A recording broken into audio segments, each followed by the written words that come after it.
आज बनवूया सुकटाची पातळ भाजी। त्यासाठीच अर्धी वाटी सुकं खोबरं घेतले, कोथिंबीर, लसूण आणि अद्रक हे मिक्सरला आपण बारीक वाटून घेऊया याचं वाटण बनवून।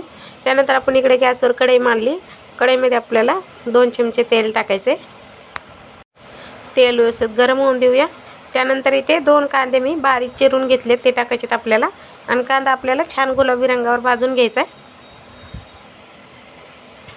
कढीपत्ता, गॅसची फ्लेम इथे फास्ट ठेवायची।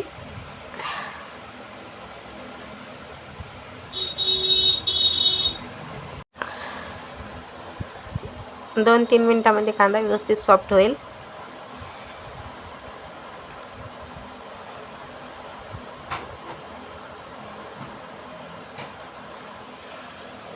तर बघू शकता इथे कांदा आपला व्यवस्थित असा सॉफ्ट झाला आहे।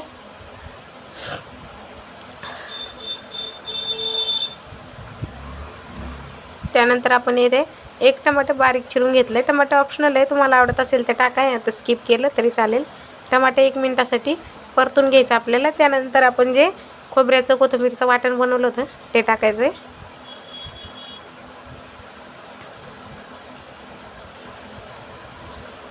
आणि वाटण आपल्याला 1-2 मिनिटं छान परतून घ्यायचे।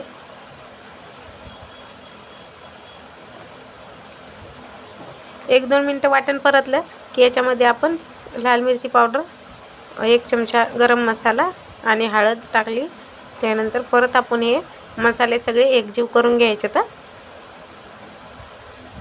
आता याच्यात थोडंसं आपल्याला पाणी टाकायचं आहे आणि वाटण आहे ना थोडं आपल्याला शिजून घ्यायचं आहे। बघा, थोडंसं पाणी टाकून हे छान असं वाटण पहिलं आपण शिजून घेऊया।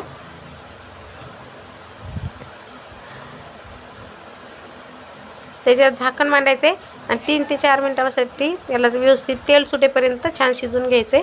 3-4 मिनिटं झाले बघा, मस्त असा आपला हा मसाला शिजला गेला आहे। त्यानंतर इकडे मी सुकट आहे ना छान भाजून घेतले आणि त्याला भाजल्यानंतर गरम पाणी टाकले, जेणेकरून त्याचं काही माती असेल ना ते खाली जातील। व्यवस्थित क्लीन करून घ्यायचं 2 ते 3 पाण्याने।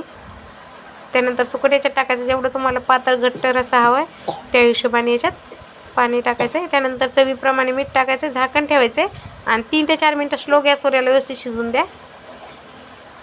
हे बघा, एकदम झणझणीत अशी आपली ही सुकटाची रस्सा भाजी तयार झाली। याला जवळा पण बोलतात, तर आमच्या इकडे याला सुकटच बोलतात।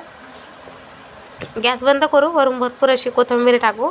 तुम्हाला माझी ही रेसिपी आवडली असेल तर व्हिडिओला लाईक करा, शेअर करा, सबस्क्राईब करायला विसरू नका। धन्यवाद।